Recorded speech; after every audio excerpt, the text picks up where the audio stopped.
Student welcome to my YouTube channel. देखिए कहता है दो संख्या का योगफल इतना है, यदि उनमें से एक संख्या इतना है तो दूसरी संख्या क्या होगा। दूसरी संख्या बराबर क्या होता है, दूसरी संख्या बराबर होता है दूसरी संख्या बराबर होता है लॉ गुना मौस बटे पहली संख्या या दूसरी संख्या बराबर होता है दो संख्या का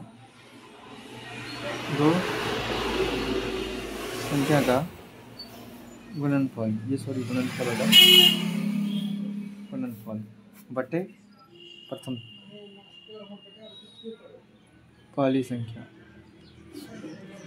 34, 62, 70 और पहली संख्या क्या है, पहली संख्या है 90। इतना इसको भाग देंगे तो कितना आ जाएगा 38.3891 ये बचेगा।